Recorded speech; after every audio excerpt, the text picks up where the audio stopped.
Pwede ba maging tayo? Gosh, paano ba to? I appreciate the love. Pero sorry, yung love ko sa'yo ay pang friend lang. May iba ka ng mahal, no?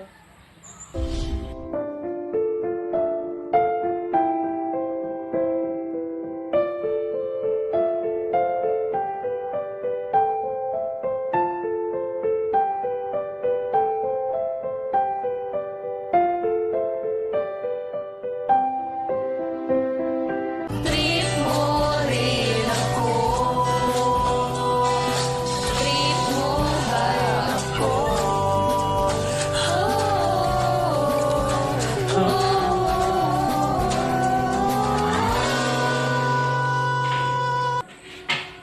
Hi classmate! At ang topic ko ay love. Kaya napili ko tong topic na to kasi feeling ko ginawa tayo ni Lord para magmahal.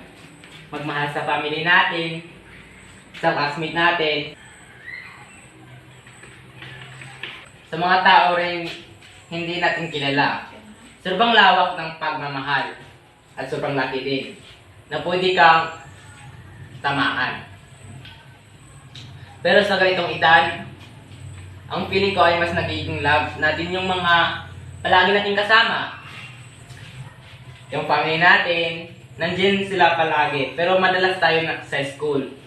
Sa mga kaibigan natin, minsan ang pagmamahal, kunyari malakas ka, pero mahina ka pala. Kunyari matapang ka, pero torpe ka.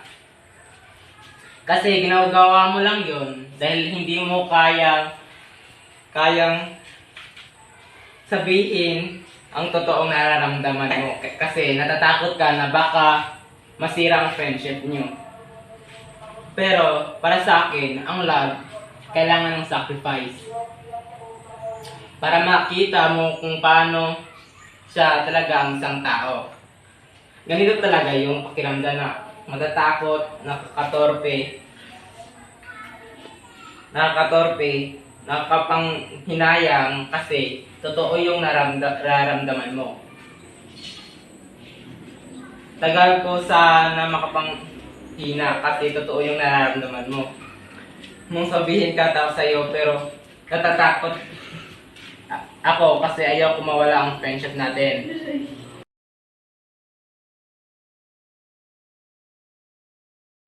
Pero gusto ko sanang sabihin, pre, na mahal kita. Pre, gusto ko sana malaman kung treat mo rin ako. Ito na lang ang bato-bato, pre. Pag nanalo ka, may pag-asa ako.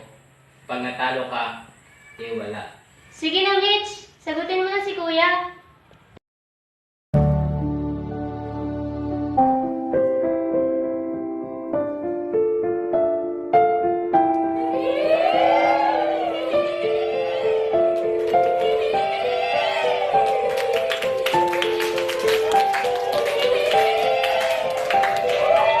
Ay, di ba to? Dapat nag-aaral kayo eh.